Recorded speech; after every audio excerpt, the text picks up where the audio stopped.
What's going on, guys? David back here again. LCS is right around the corner. It's less than 24 hours till game day, and I want to get into my LCS spring predictions for the split. A lot of roster changes during the offseason, a lot of movement, a lot of big time moves for teams, and new orgs obviously coming in this year. And let's jump right into it. I'm gonna go down the list from 10 to first who I predict. Also going over the roster, worst case scenario for the team during the split, and best case scenario. And like I said, let's get into it. So coming in at number 10, I have the Golden Guardians. As you can see, the roster last year was Hanser, Contracts, Froggen, FBI, and Ole. And the current roster right now is Hanser, Closer, Golden Glue, FBI, and Keith role swapping from ADC over to support. I think this roster has a ton of question marks.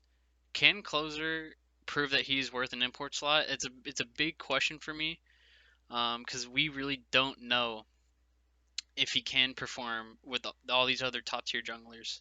Um, Mid lane, I think it's obviously a downgrade from Froggen to Golden Glue. I really don't get the move, unless Froggen was unhappy and they just needed to find a replacement. But Golden Glue has not played too many primetime games. He's not shown that he's worth a starting position, in my opinion. And like he just doesn't play enough champs, in my opinion, to be a starting mid laner. Because I think he can easily get banned out and he will struggle. Another thing is FBI. I don't really know. From the games I've seen, I don't know if it was a team or if it was him. He played okay, but it's just a big question mark for me. Can FBI perform? Because that dictates a lot of it. Him and Closer are what for me make or break this team. Also, the big question mark for me, the biggest question mark out of when I heard the announcement is Keith role swapping to support. There was a clip that Double Lift was saying like he doesn't really understand the move at all. Like he doesn't get it. Like there's some like I agree. There's so many other ways you could have done this. You could have found a solo queue player. You could have found someone from another team. You could have found an academy player who probably would have jumped at the spot to start. It's just really mind-boggling out of everyone. Another thing that I've seen the community bring up is they took Huhi and role swapped him to support, and now they're not starting him. So that's a big slap in the face. Um, Worst case scenario, they get 10th place. That's where I project them at. It's where it just, I think this team could hit rock bottom this split and just not be able to come back. Um, yeah, it's all how about they start. Best case, I think they can get 7th. I don't think they make playoffs. I don't think this team is talented enough to get a top 6 position with how the rest of the teams are panning out. For them to get 7th, it really depends on Closer getting synergy with either top or mid. I don't see them playing around bot just because their bot is probably their weakest part of them. FBI and Keith are just not ideal uh, to have. So I think Closer playing around mid or top is just what's gonna make or break this team to do to be their best selves as a team together. Moving on to the number 9th position, I have Immortals. Uh, Honestly, I was flip flopping this and I changed this last second. I think Immortals did upgrade at a few positions. Like I think Soaz from Dokla is a huge upgrade. Dokla is by far one of the worst, and that's why he's playing Academy this year. And then Meteos to Xmithy is obviously an upgrade. Xmithy being one of the best junglers in the league right now, if not the best. Obviously Crown to Ica, if that's how you say it. Ica's a big question mark. Uh, Me and many others don't understand why they didn't go after someone like Poe Belter to team up with Xmithy when they've teamed before, or even a guy like Demonte who's shown he can perform when need be. It's just very odd to me. Like there's so many other mid laners to go after, and they go after uh, this guy who's unknown from Europe. We'll see how it works.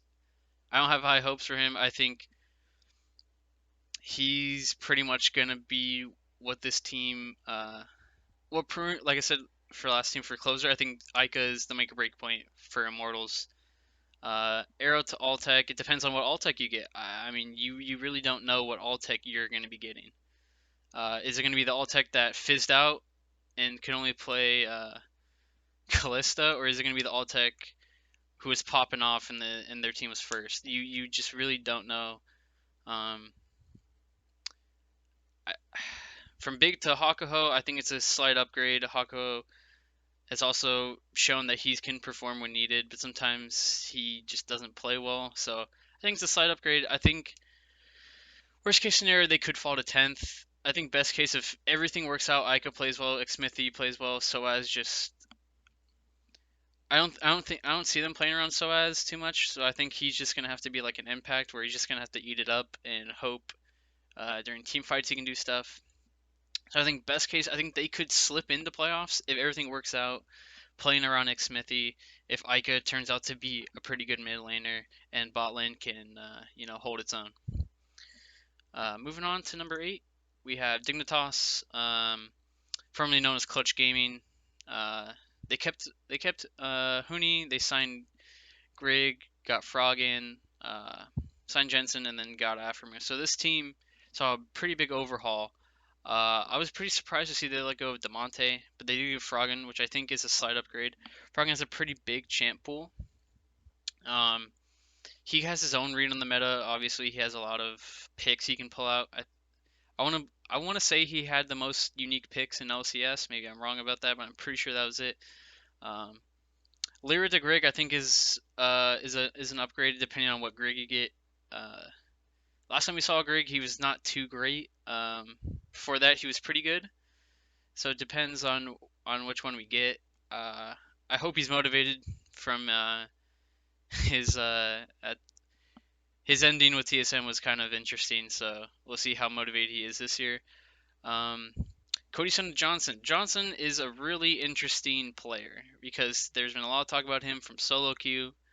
He played on TSM's junior team or academy team, and yeah, I think this team is honestly gonna revolve around Grig and how Johnson play. Because if Grig can't get off, then I don't think Johnson will be able to get off the floor.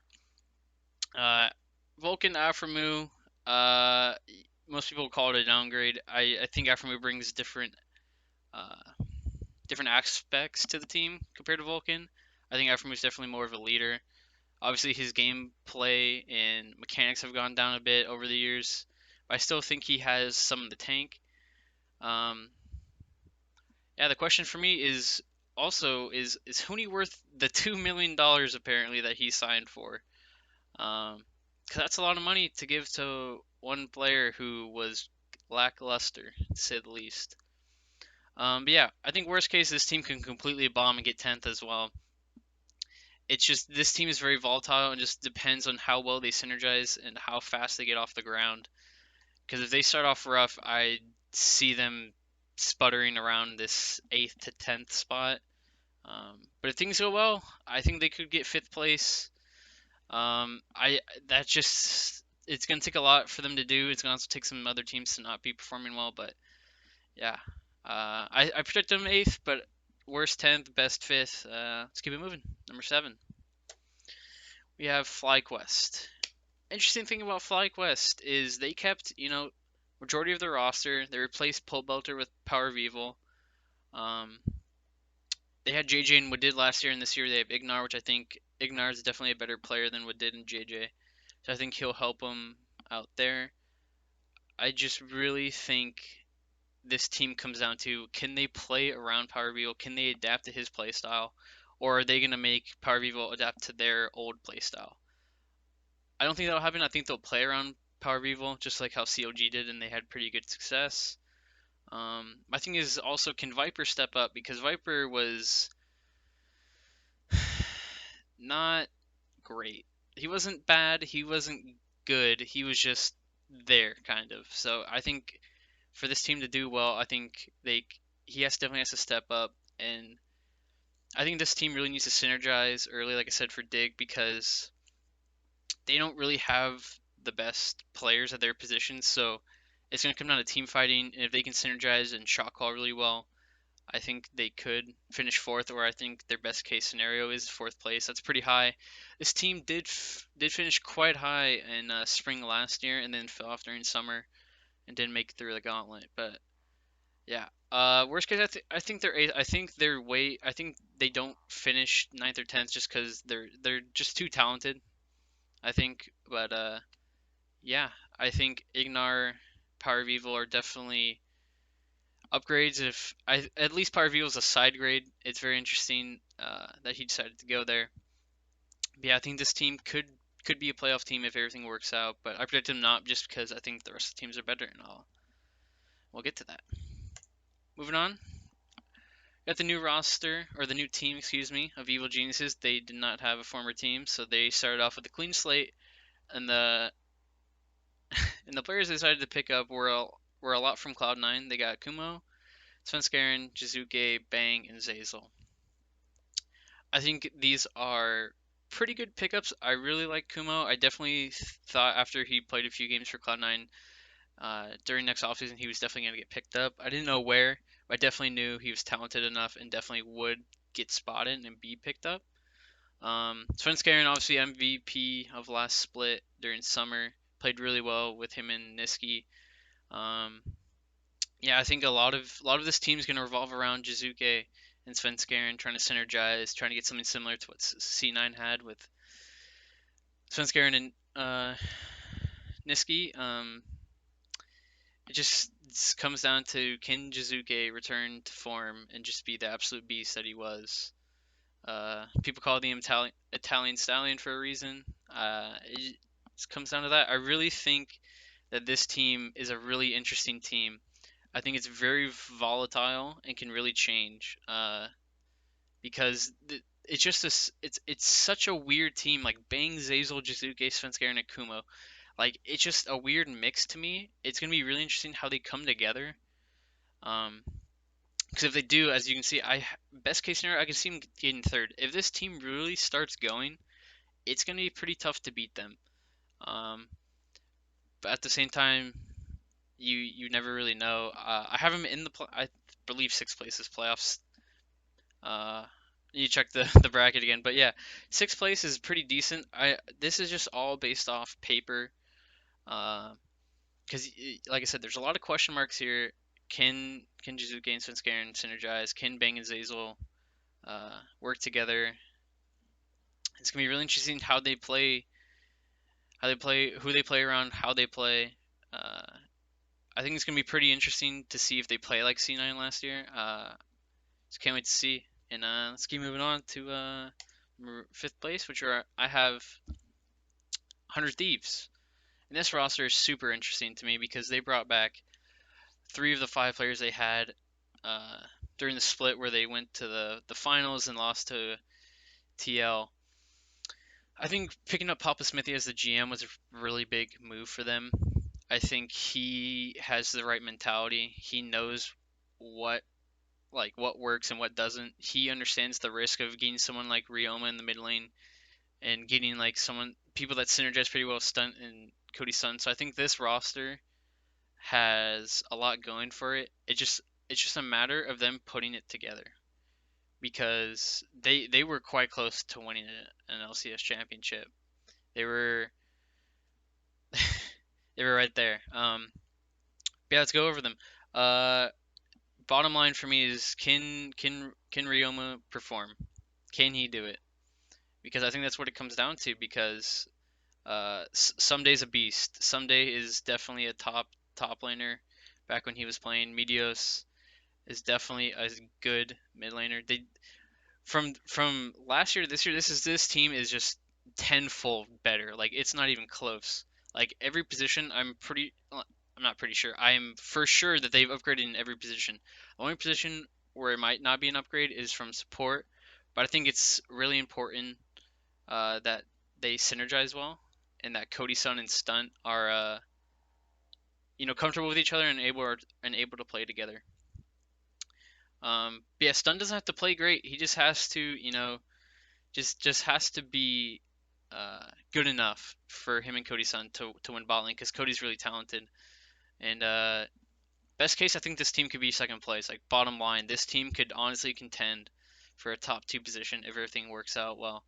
Um, I don't see this happening, but I could see them not working out and going down to eighth place. But I don't really see that happening. I see them between realistically second place and fifth place. It's a real toss up, but I slightly like other rosters better. That's why I have them at fifth place. But yeah, that's who I have it coming up. Coming in at fourth place for me is CLG. They made two moves this offseason, and I think one's a huge one. I think going from PoE to Crown is huge. Like, it is. Crown was amazing last year for Optic. He was why they won so many games. He has such a deep champ pool. He's just such a phenomenal player. Like, mechanically, he's nuts. And then they went from Biofrost to Smoothie, which is probably a slight downgrade, but probably not too much. Um, this roster just honestly just comes down to can they return to form to last year? Uh, because if they can, I think this roster can definitely be dangerous. Can definitely contend for a championship if they do. If they can just play around Crown, that's the main thing. They got to play around Crown, and they just have to get shot calling down. And because just like FlyQuest, besides Crown, everyone else is not really like a top of their position, so they're not like great players. But if they can synergize really well together and shot call and get team fights and just win off teamwork, I just think this team could really be one to look out for in spring split. Coming in third place, I have Cloud9. This team is really interesting. Obviously, they uh, they made three big changes. They promoted Blabber to jungle. They got rid of Sneaky and replaced him with Sven. Got rid of Zazel and put in or bought out Vulcan. And they still have Niski and Licorice. This lineup, basically, everyone knows.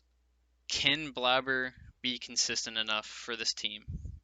Because if so, this team, I think they could be number one. If Blabber can be consistent, this team could be number one in my opinion. It simply comes down to him and Niski getting synergy. I assume they're gonna have the same play style that they're gonna try to do last year, play around mid. Um, there's another point that I think Bjergsen brought up that Licorice was really good, he was really hot, and then he got hurt, and then when he came back, he just wasn't the same. So I think if Licorice can return the form and be the best top laner that he was for that period of time, and Blabber and Niski to get some synergy, and Sven and Vulcan to just survive, pretty much like Sneaky and Zazel did, I think this team could contend for number one. I definitely don't see him missing playoffs, even if they start off slow or don't do as well. I definitely still have him in the playoff hunt. Yeah, this team is comes down to Blabber, and I'm really interested to see how well he performs this split.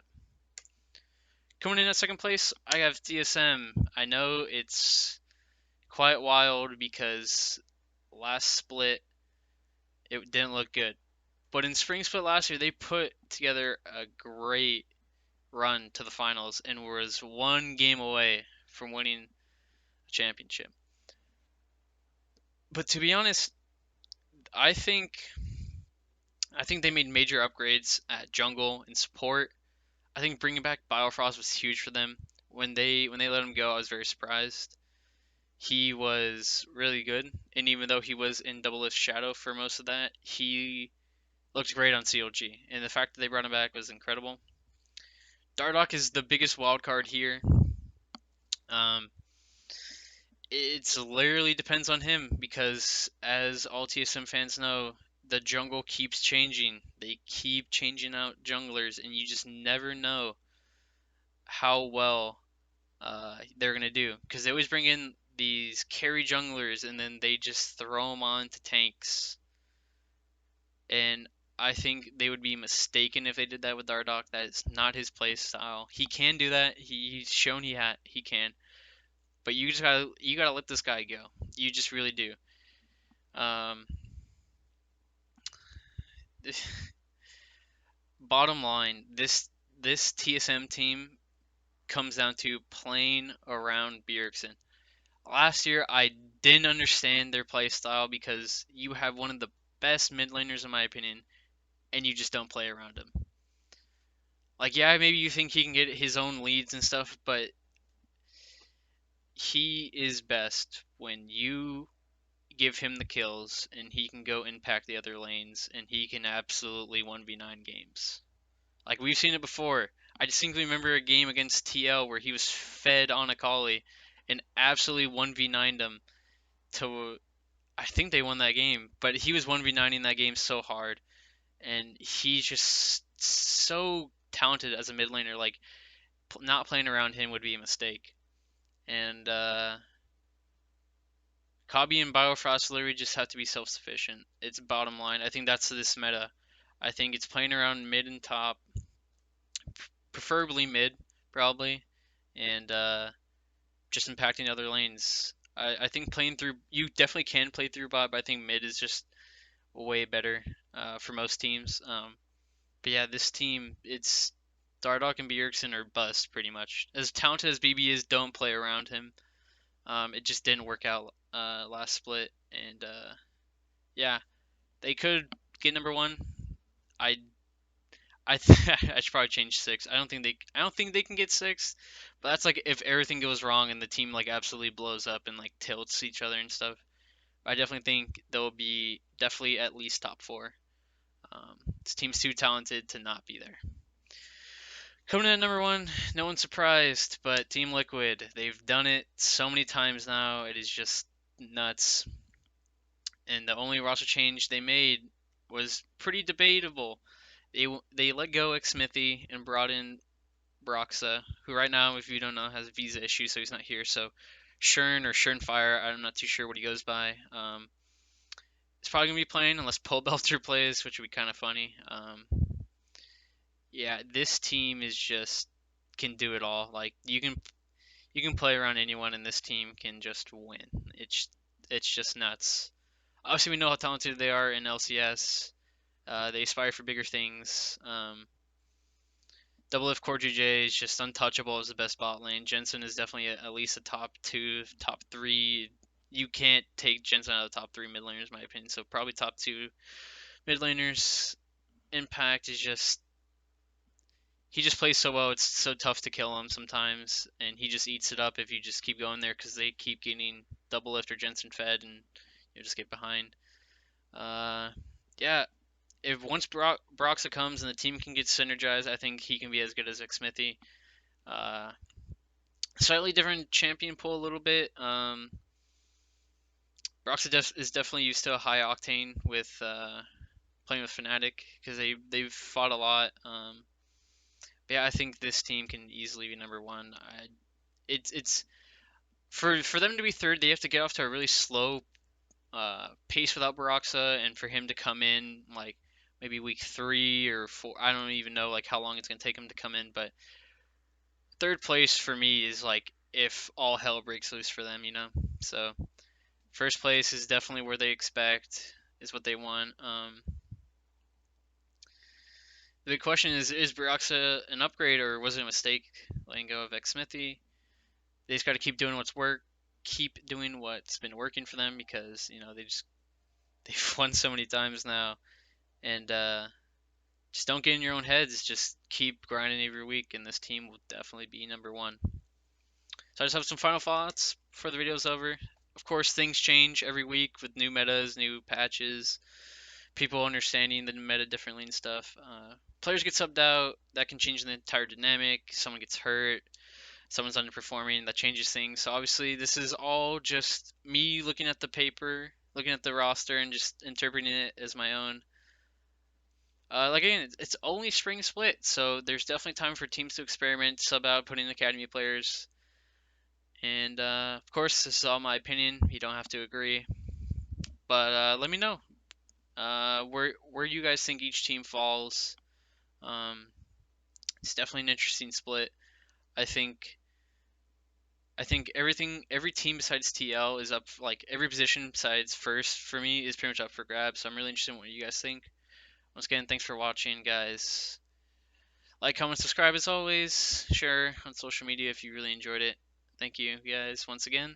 I'll catch you guys later.